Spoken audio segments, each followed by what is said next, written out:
petits loups. Alors, aujourd'hui, on va démarrer une série de vidéos. On va faire une petite série sur un thème bien précis. Donc, je remercie Katia pour son sujet de thème. Elle m'a demandé si je pouvais vous expliquer comment jouer avec son chien, notamment par exemple comment travailler avec le boudin ou autre. Et comme je ne m'arrête jamais simplement à un petit cours avec que du boudin par exemple, j'ai décidé de faire une mini-série sur comment jouer avec son chien.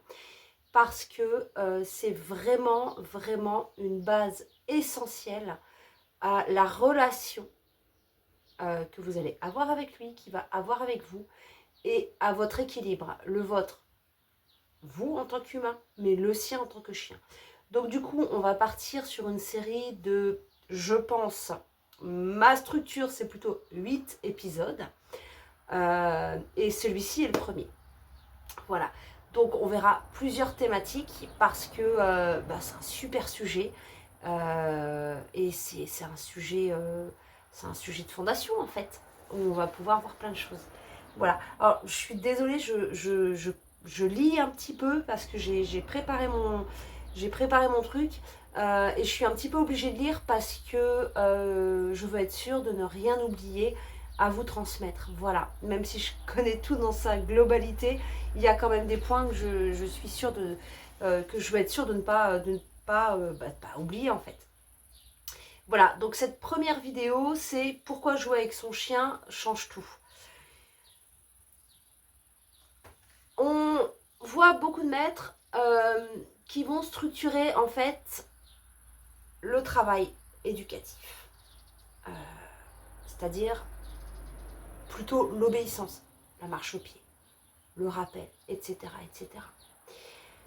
Et qui vont voir le jouet que comme un relâchement et une récompense. Oh, t'as bien travaillé, super, je t'envoie la balle.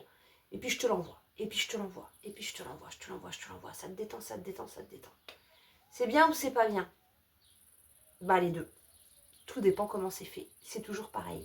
C'est-à-dire que jouer avec son chien, il faut absolument comprendre que si c'est bien fait, c'est bénéfique sur plein de choses.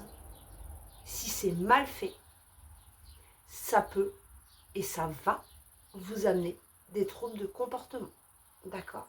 Donc, je veux vraiment commencer là-dessus sur la vidéo. Le jeu est fantastique et bénéfique à partir du moment où il est bien fait, mais il peut être aussi toxique s'il est mal fait. Donc, c'est vraiment quelque chose qui va, le jeu, c'est vraiment quelque chose qui va travailler votre relation dans sa profondeur, d'accord? C'est plus qu'un divertissement, c'est vraiment un travail de fond sur son équilibre physique, psychologique, sur votre relation. C'est vraiment très large, très simple si on l'utilise bien. Et il faut vraiment respecter certaines règles et éviter justement de pourrir en fait ce qui pourrait être pourri. D'accord? Alors, quand vous allez jouer avec votre chien, vous allez vraiment travailler votre relation, votre communication, etc. Vous allez renforcer le lien de confiance et votre complicité avec lui. Un jeu partagé, ça crée une vraie coopération.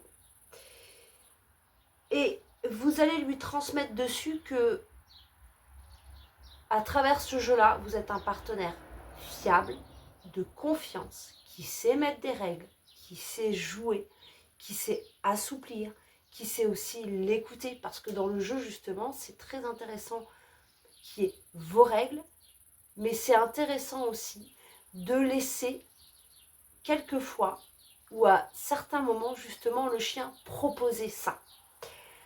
Et ça, on le verra tout au long des vidéos, justement. Quand est-ce que je propose, quand est-ce que c'est moi qui mets les règles en place, etc. etc. Donc, vous allez mettre des règles en place, d'accord? Ce qui va lui permettre justement d'apprendre à lâcher, à ne pas mordre fort, par exemple. Donc tout ça, c'est des exemples qu'on verra au fur et à mesure. Et c'est des compétences, en fait, à travers le jeu, c'est des compétences que vous allez lui apprendre, des compétences sociales, où justement, par exemple, quand vous lui apprenez le crash, le lâche, le donne, que vous lui apprenez en fait l'arrêt dans un moment d'excitation, vous allez aussi pouvoir déjà travailler en amont pour que votre chien, quand il se met en situation de danger à l'extérieur, qu'il suit une voiture par exemple, ou une proie, vous allez pouvoir lui apprendre à stopper cette proie, d'accord? Parce que vous lui aurez appris pendant des phases de jeu. Vous allez aussi pouvoir stopper votre chien en communication sociale congénère quand il va trop vite sur son congénère, s'il mord, etc., etc. Vous allez vraiment pouvoir en fait lui apprendre à travers le jeu toutes des compétences sociales que vous allez découvrir, que vous allez rencontrer dans votre quotidien en termes d'urgence également, d'accord?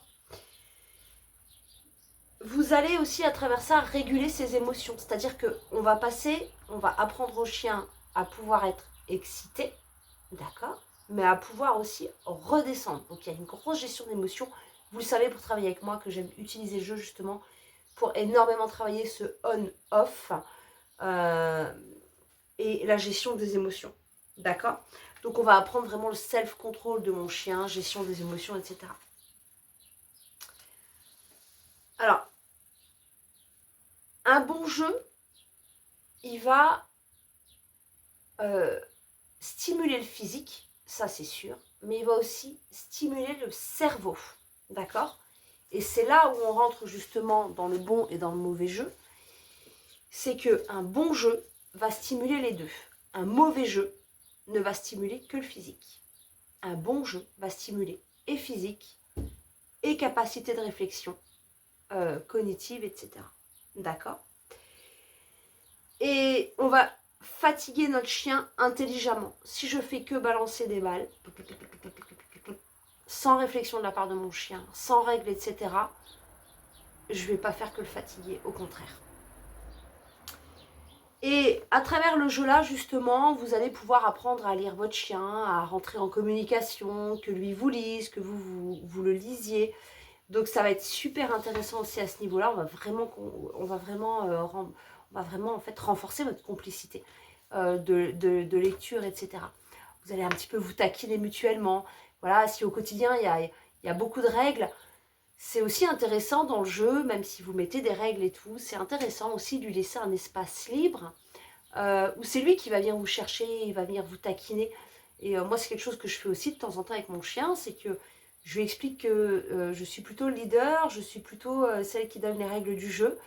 Mais de temps en temps, allez, propose-moi et j'accède à ta demande si j'estime qu'elle n'est pas toxique pour ma chienne, d'accord, en termes de développement mental ou en termes de physique. Mais bien souvent, je peux être assise, hop, je fais rien, et elle vient avec le jeu, et puis hop, elle court, et puis je la taquine un petit peu. Ça, c'est pareil. Il y a du bon, il y a du mauvais. Ce qu'il y a d'important, c'est comment vous structurez la chose, d'accord? Donc ça, justement, on y reviendra aussi dans toutes ces futures vidéos. Donc, en résumé, un bon jeu structuré avec ton chien, il va le rendre stable, attentif, confiant, et il renforce la qualité de ton lien, ok? Par contre, le mauvais jeu, et là, ça dérape, ça va créer un déséquilibre et ça va amener à votre chien des troubles de comportement. Ça, c'est clair. C'est-à-dire qu'un bon jeu va équilibrer mon chien. Un mauvais jeu, s'il n'est pas adapté à ce qui lui convient, juste balancer des balles, par exemple, tac, tac, tac, tac, tac, il va développer des troubles de comportement sur mon chien. Eh ben, par exemple, voilà, c'est ce que j'avais noté. Balancer la balle en boucle, on pense que ça défoule, mais en fait, ça crée un chien survolté, addict au mouvement. Donc là, au lieu de structurer sa gestion de prédation, on va en fait le déclencher dessus comme un débilos et il va y aller comme un débilos. Et vous n'aurez plus de contrôle pour le stop ou quoi que ce soit. Au contraire, vous allez le rendre complètement addict. Il va être complètement dépendant. Alors en plus, en fonction des races, il y a déjà des races qui sont dépendantes de tout ça. Ok. Le tirage de corde, la traction, et ben la traction c'est pareil, ça peut être super positif comme hyper négatif. Tout dépend comment on l'amène, d'accord? Alors, je voudrais désamorcer quelques croyances. Mon chien est excité, donc il est content. Non, il peut être en stress positif, mais en stress quand même, par exemple. Il grogne en jouant, donc c'est qu'il est agressif. Non, et souvent non d'ailleurs. Le chien émet vraiment différents grognements, comme différents aboiements. Et en fonction des grognements qu'il va émettre, ça va être du grognement d'excitation, de plaisir, ou du grognement de garde, par exemple. Voilà, donc ça, il faut aussi lire le type de grognement. Plus je lance, plus il se dépense, ouais, mais il ne se régule pas. Au contraire, ça va empirer les troubles déjà présents, aboiement, impulsivité, prédation, non gérée, etc. D'accord? Donc, en conclusion, bien jouer avec un chien, c'est pas un luxe, c'est une clé de stabilité émotionnelle et relationnelle. D'accord? Dans la prochaine vidéo, je vous parlerai des 5 erreurs les plus fréquentes dans le jeu avec son chien. Alors, je dis 5, j'en ai noté 5, mais il est possible que d'ici que je fasse la seconde vidéo, j'en note encore 2-3 en plus, je suis désolée. L'idée, c'est quand même de faire des vidéos assez courtes, en tout cas. Donc celle-ci est encore un petit peu longue. Mais je suis désolée, je ne peux pas vous expliquer ce que j'ai appris en 25 ans en 10 minutes. Enfin, je veux dire, il y a un moment, il faut que je puisse vous proposer du assez court pour que ça soit agréable à regarder. Mais je ne peux pas simplement vous dire il fait beau dehors, allez j'ai coupé l'herbe aujourd'hui, il faut que je vous donne du contenu et vous savez comment je travaille. Donc ça c'était la vidéo d'introduction et dans toutes les vidéos je vais vous expliquer l'intérêt au fur et à mesure sur du cas aussi un peu plus concret sur certaines choses. J'essaierai par contre les autres de les faire beaucoup plus courtes, de faire en fait plus des vidéos flash. L'idéal serait de faire de la vidéo de 5-6 minutes. Et la 8e vidéo, en fait, sera sur la fin de série. Donc, qu'est-ce que je retiens des 7 épisodes précédents. Et également, ce que ça va amener plus scientifiquement d'un point de vue neurologique, en fait, le jeu sur le chien. Voilà. Je vous souhaite une excellente soirée, fin de journée ou bonne journée en fonction de quand vous la regardez. C'est quand vous regardez cette vidéo. Et je vous dis à très bientôt pour la vidéo numéro 2.